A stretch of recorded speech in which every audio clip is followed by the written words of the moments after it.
Tiffany here with Years of Years, and it's this day in Disney for October 28th. And starting off, we're headed to 1902 with the birth of a wonderful actress, Elsa Lanchester, who was born in Lewisham, London. So you guys would know her well if you enjoyed the film, the original Mary Poppins. She was Katie Nanna. So the nanny who was there before Mary Poppins comes along, well, the one who left, right? She was not happy.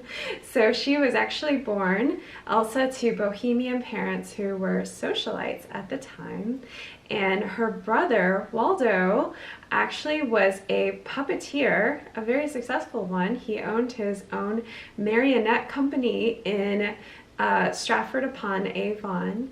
And so I thought that was really interesting. So she studied dance in Paris from Isadora Duncan.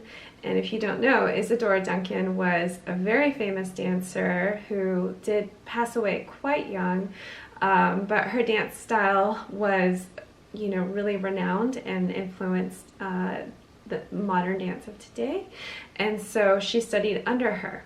The school was actually discontinued during the start of World War I. I'm finding more and more the effects of World War I and how people had to make different choices during that time period because of that war. And for her, she was 12 years old. She went back to the UK, and she actually started teaching dance in the Duncan style.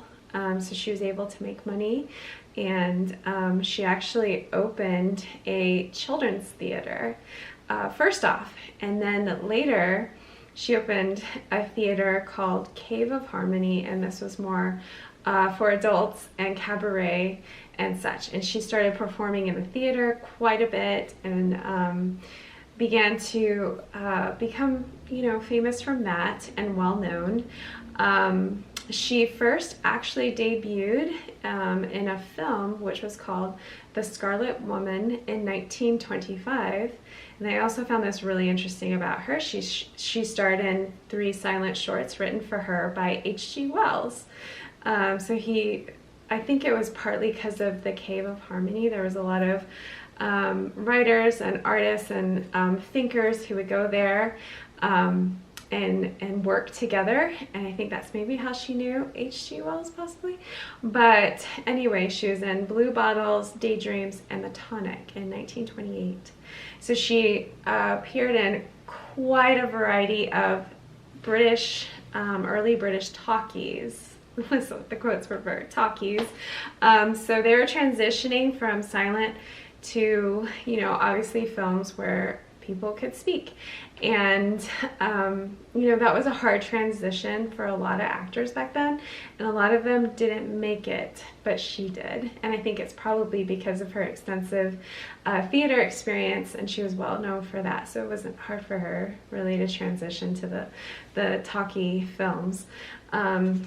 So she was in quite a few smaller roles for a while, even in the larger films, but that really helped her because she ended up being the Bride of Frankenstein. So we've got a big Halloween connection going on. I actually haven't seen this one from 1935, and now I want to go watch it. So that was her big starring role, and it definitely catapulted her career even more.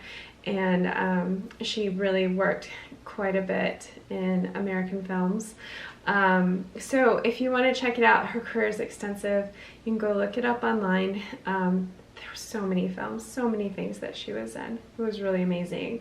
But her Disney credits, which we're all here for, you would know her from the live action features such as Rascal, Blackbeard's Ghost, That Darn Cat as Miss MacDougall, and Mary Poppins. Of course, she was, like I said, Katie Nanna.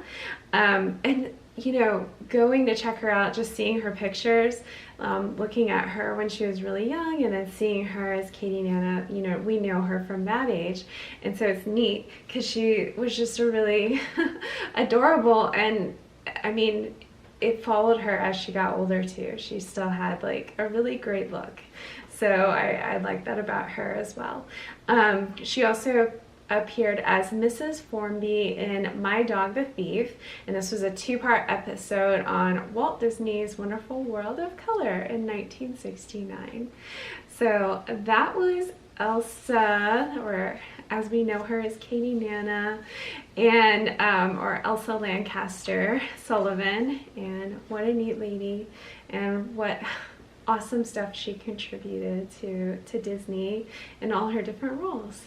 So next up on This Day in Disney in 1999, Disney World's Polynesian Resort officially changes the name of its longhouses. So Tahiti is renamed Otera, Fiji remains Fiji, Samoa is now Tuvalu, Bali High is Tonga, Maui Mori is Rarotonga, Bora Bora is Niv, I don't know if I said that one right, Hawaii is Samoa, Tonga is Hawaii, Oahu is Tokelau, and Pagu Pagu is Rapa Nui, and Moria is Tahiti.